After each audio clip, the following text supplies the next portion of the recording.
হাসিনা আমলে খুব বলতাম দুদক লেলিয়ে দেয়া। শেখ হাসিনা অনেকের বিরুদ্ধে দুদককে লেলিয়ে দিতেন, কারণ কেউ যদি তার বিরুদ্ধে যায়, তার সাথে সমস্যা করে, দুদক নামের প্রতিষ্ঠানটা দিয়ে তাকে শায়েস্তা করার একটা চেষ্টা বা অ্যাটলিস্ট হুমকি দেখানোর চেষ্টা, হুমকি দেখিয়ে থামিয়ে দেওয়ার চেষ্টা সবসময় ছিল। এই সরকারের সময়ও এই প্রবণতা দেখে খুবই হতাশ বোধ করি। বিশেষ করে দুদকে এখন যিনি প্রধান কমিশনার আছেন বা আরও যারা যারা আছেন তাদের সম্পর্কে অনেক সুনাম টুনাম শুনেছি, কিন্তু এখনও তারা সরকারের হয়ে কাজ করতে নামেন, তাদেরকে লেলিয়ে দেয়া হয়। এই প্রবণতা ভয়ঙ্কর ভয়ঙ্কর। সাম্প্রতিক সময়ে রাজস্ব বোর্ডের বিভক্ত করা নিয়ে রাজস্ব বোর্ডের যে কর্মকর্তা কর্মচারীরা আছেন তারা মুভমেন্টে গিয়েছিলেন, তারা এটার বিরোধিতা করেছেন। আমরা যতদূর জানি এটা IMF-এর পরামর্শ হচ্ছে। যাই হোক, যে পরামর্শ হোক, সরকার একটা সিদ্ধান্ত নিয়েছে, এটা নিয়ে তাদের বক্তব্য থাকতে পারে, তারা আন্দোলন করা হয়তো অনেক ক্ষেত্রেই তাদের চাকুরি যে বিধি আছে সেটা বহির্ভূত হয়। বিশেষ করে তারা যখন কর্মবিরতিতে যান তখন বিরাট ক্ষতি হচ্ছিল। সরকার তখন তাদেরকে নানাভাবে চাপ দেওয়ার চেষ্টা করেছে এবং এই চাপের মধ্যেই দুদক লেলিয়ে দেয়া আছে। মানে খুব অবিশ্বাস্য ব্যাপার। আমি বলছি না NBR-এর বড় বড় পদে বা মাঝারি পদে বা ছোট পদেও যারা আছেন তারা সবাই ধোয়া তুলসী পাতা। এর মধ্যে প্রচুর করাপ্ট মানুষজন আছে, কোনো সন্দেহ নাই। আমাদের সেই ছাগলকাণ্ডের মতিউর NBR-এর কাজ করা মানুষ আমরা জানি। শুধু সেটা না, আমাদের আশপাশে এনারা তো কেউ ভিন গ্রহ থেকে আসেননি, আমাদের আশপাশেই তারা থাকেন। সুতরাং আমরা জানি অনেক অনেক অনেক দুর্নীতিগ্রস্ত কর্মকর্তা কর্মচারী এখানে আছেন। কিন্তু সমস্যাটা অন্য জায়গায়। আমি একটা নিউজের একটা অংশ একটু পড়ি। প্রথম আলো, 3 জুলাই 2 কমিশনার সহ NBR-এর আরও 5 কর্মকর্তার বিরুদ্ধে দুদকের অনুসন্ধান শুরু। এটা একটা ফলো আপ রিপোর্ট। আরও কেন?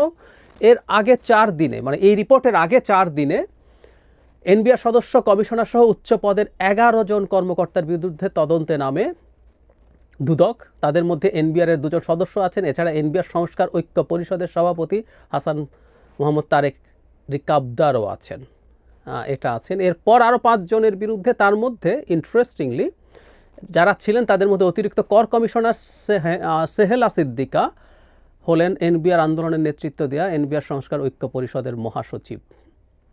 তাহলে আমরা খুব ভালোভাবে বুঝতে পারছি যারা নেতৃত্বের পর্যায়ে আছেন তাদের বিরুদ্ধে এই দুদক লেলিয়ে দেওয়া হয়েছে। এবং এরপর পরবর্তীতে পত্রিকায় নিউজ এসছে, যেমন একটা আজকের পত্রিকায় একটা হেডলাইন, NBR কর্মকর্তাদের মধ্যে দুদক ও বহিষ্কার আতঙ্ক। বদলি হয়েছে এবং সরকারি চাকরির বয়স 25 বছর হলে তাদেরকে বরখাস্ত করা যায়, কোনো কারণ দর্শানো ব্যতি রেখে, এগুলো আছে। এবং যেটা সবচেয়ে জরুরি কথা, দুদকের আতঙ্ক তৈরি করা হয়েছে। একটা প্রশ্ন কেউ করতেই পারেন, এটা খুবই ভ্যালিড প্রশ্ন।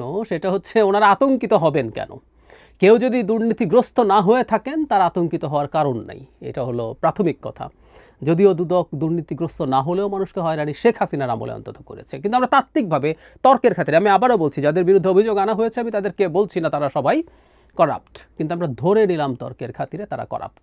তাহলে আমি প্রশ্ন করতে চাই, দুদক এতদিন তাদের বিরুদ্ধে ব্যবস্থা নেয়নি কেন? আমরা দুদক পুষি কেন? দুদকের কাজটা কি আসলে? দুদকের কাজটা কি? মানে যে কোনো বাংলাদেশের সাধারণ মানুষকে জিজ্ঞেস করলে সরকারি অফিসের কোনগুলোতে সবচেয়ে বেশি দুর্নীতি হয়, এই তথ্য খুব সাধারণ শিক্ষিত মানুষও জানেন।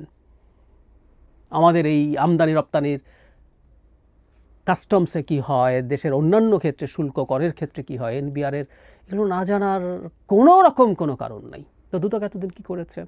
যে 11 জন আগে, পরে যে 5 জনের বিরুদ্ধে ব্যবস্থা নিতে গেল, তাদের ব্যাপারে যদি সন্দেহ থেকে থাকে, দুদক এতদিন ব্যবস্থা নেয়নি কেন? এই প্রশ্নগুলোর জবাব দুদক প্রধানকে দিতে হবে। তো শুধু খুবই সৎ সুশীল মানুষ, ভালো মানুষ, এই আলাপ নিয়ে তো চলবে না, একেবারেই চলবে না। ওনাদেরকে আমরা আমাদের টাকায় পুষি, এটা তাদেরকে মনে রাখতে হবে। তাহলে যেটা ফ্রাস্ট্রেটিং, যেটাই মূল আলোচনার জায়গা, তার মানে এখনও সেই প্রবণতা দুদককে লেলিয়ে দেওয়া যায়, দুদককে লেলিয়ে দেওয়া হয় এবং দুদক ইন্ডিপেন্ডেন্টলি কাজ করবে, যেটা আমরা চেয়েছিলাম। দুদক সাংবিধানিক প্রতিষ্ঠান নয়, আমরা এটা নিয়ে আলাপ করেছি, যেটাকে সাংবিধানিক প্রতিষ্ঠান করা হোক। যদিও সাংবিধানিক প্রতিষ্ঠান হলেই বাকি, নির্বাচন কমিশন সাংবিধানিক প্রতিষ্ঠান ছিল, তাকেও ম্যানিপুলেট করা গেছে। কিন্তু এটা স্ট্যাটুটরি হলেও এটা যাবতীয় ক্ষমতা এটা তৈরি হয়ে যাওয়ার পর দুদক কমিশনারদের ক্ষমতা আমাদের সাংবিধানিক প্রতিষ্ঠানগুলো যে কমিশনাররা আছেন তাদের মতো হয়ে যায়। সুতরাং তারা অত্যন্ত ইন্ডিপেন্ডেন্টলি চাইলে কাজ করতে পারেন। তাদের কাছে আমাদের প্রত্যাশা ছিল তারা ইন্ডিপেন্ডেন্টলি কাজ করবেন, কিন্তু আমরা সেটা দেখছি না। এই হচ্ছে দুদক। খুবই ফ্রাস্ট্রেটিং। আমরা ভবিষ্যতের কোনো একটা সময়, আবারও বলছি, ভবিষ্যতের এই সরকারের মধ্যে এগুলো কিছু হবে টবে না। আমরা আমার সেই কথাটার পুনরুল্লেখ করা হয়, পুনরাবৃত্তি করা হয়, অনেকের ভাল লাগবে না। তারপরও করি, বেঞ্চমার্ক স্থাপন করতে পারত।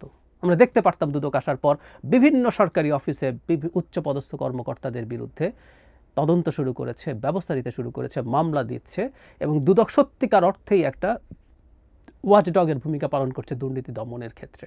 কিন্তু না, কিছুই হয়নি। এখনও সে একই ধারায় ঘুরপাক খাচ্ছে, এবং ডক্টর ইউনূসের নেতৃত্বাধীন অন্তর্বর্তী সরকারের সময়ে এই প্রবণতা দেখা খুবই খুবই দুঃখজনক।